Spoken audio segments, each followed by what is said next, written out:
এবার Hirschsprung ডিজিজের related anatomy and physiology, সেটা হচ্ছে কি না, আমরা জানি এটা লার্জ ইন্টেস্টাইনে বেশি হয়, আমরা লার্জ ইন্টেস্টাইনে এটা দেখতে পাই। তো লার্জ ইন্টেস্টাইনটা ফার্স্টে সিকাম দিয়ে স্টার্ট হয়। এবার সিকামের একটা পার্ট হচ্ছে অ্যাপেন্ডিক্স ভার্মিফর্ম অ্যাপেন্ডিক্স দিয়ে ক্লোজ হচ্ছে, আর একটা ফর্ম যেটা কিনা আরেকটা সাইড হচ্ছে অ্যাসেন্ডিং কোলন দিয়ে শুরু হচ্ছে। এবার যখন কোলন আসছে তখন কোলনের চারটে পার্ট, সেটা হচ্ছে ascending colon, transverse colon, descending colon, sigmoid colon. তারপর আসছে রেকটাম, আর তারপর আসছে অ্যানাল। এবারে এটা আমাদের লার্জ ইন্টেস্টাইন হয়ে গেল। বা লার্জ ইন্টেস্টাইনের ফাংশন কি? লার্জ ইন্টেস্টাইনের ফাংশন হচ্ছে আমাদের ফুড প্রোডাক্ট বা খাদ্যদ্রব্যকে অ্যাবজর্ব করা। যতক্ষণ অ্যাবজর্ব আনটিল কতক্ষণ অ্যাবজর্ব করছে না, যতক্ষণ না ওটা গিয়ে ফিকাল ম্যাটার তৈরি হচ্ছে, মানে পুরো নিউট্রিয়েন্ট, ফুডের যে নিউট্রিয়েন্টসটা আর হচ্ছে জল, ওয়াটারটা পুরো অ্যাবজর্ব করে নিচ্ছে লার্জ ইন্টেস্টাইন, দিয়ে ওই ফুড প্রোডাক্টটাকে ফিকাল ম্যাটারে তৈরি করছে। ঠিক আছে, মানে ওটা হচ্ছে মল তৈরি হচ্ছে। এবারে যখন ফিকাল ম্যাটার তৈরি হচ্ছে তখন আমাদের গ্যাংলিয়ন সেল কি করছে? গ্যাংলিয়ন সেলটা ওই ফিকাল ম্যাটারটাকে হচ্ছে পেরিস্টলসিস বাই মুভমেন্ট দিয়ে, মানে পেরিস্টলসিস হেল্পে ওটা অ্যাসেন্ডিং কোলন থেকে ট্রান্সভার্স কোলন দিয়ে ডিসেন্ডিং কোলন দিয়ে তারপরে হচ্ছে সিগময়েড কোলন দিয়ে রেকটাম হয়ে অ্যানাল হয়ে ওটা হচ্ছে বাই ডেফিকেশন রিফ্লেকশন হয়ে ওটা ওই মলটা বা ফিকাল ম্যাটারটা হচ্ছে আমাদের বডি থেকে আউট হয়ে যাচ্ছে। এটা হচ্ছে আমাদের anatomy and pathophysiology of anatomy and physiology of large intestine. এবারে তার জন্য হার্টস্প্রাং ডিজিজটা কিভাবে হচ্ছে প্যাথোফিজিওলজি আমরা বলবো। হার্টস্প্রাং ডিজিজ কেন না, যেহেতু আমরা প্রথমে আগেই বলেছি যে ওটা গ্যাংলিয়ন সেল থাকছে না, মানে আমাদের ওটা পেরিস্টলসিস মুভমেন্টটা থাকছে না। এবারে সেটা হতে পারে পুরো কোলনটায়, পুরো লার্জ ইন্টেস্টাইনে, বা সাম অফ দ্য পার্ট, কিছু অংশে হতে পারে আমাদের গ্যাংলিয়ন সেলটা প্রেজেন্স থাকছে না।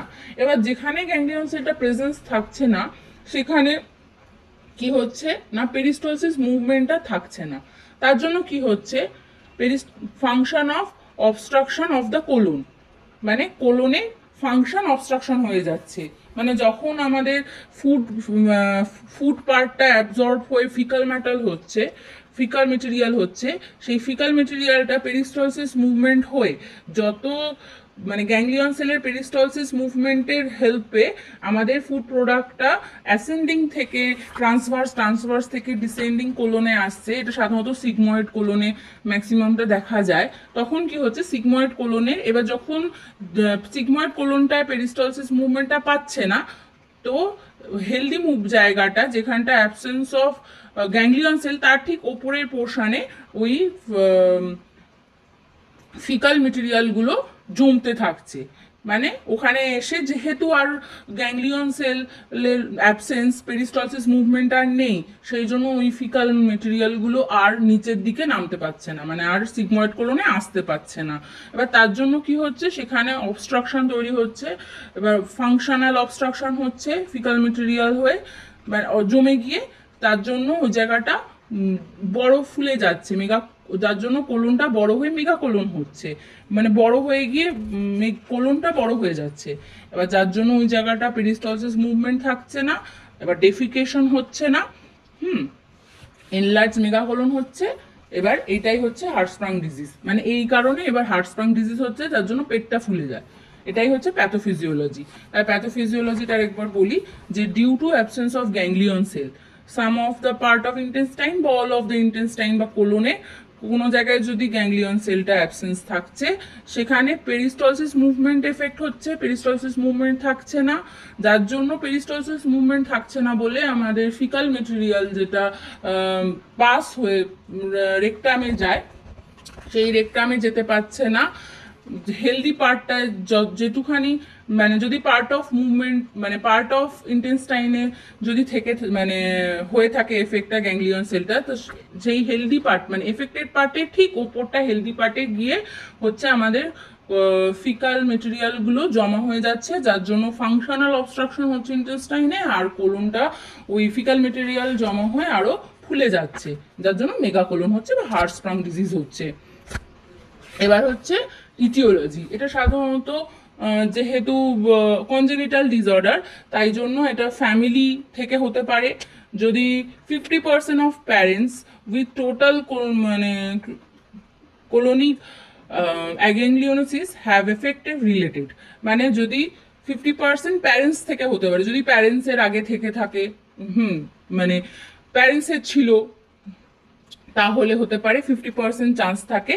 আর এটা জেনেটিক ডিসঅর্ডার। জেনেটিক ডিসঅর্ডার মানে অটোজোমাল ডোমিনেটেড কন্ডিশন। অটোজোমাল হচ্ছে এটা, অটোজোমাল জেনেটিক অটোজোমাল কন্ডিশন। এবার বলছে কিছু জিনের জন্য হয়, মানে জেনেটিক যেহেতু এটা, সেহেতু কি কি জিনের জন্য হচ্ছে, সেটা হচ্ছে ট্রাইজোমিক 21।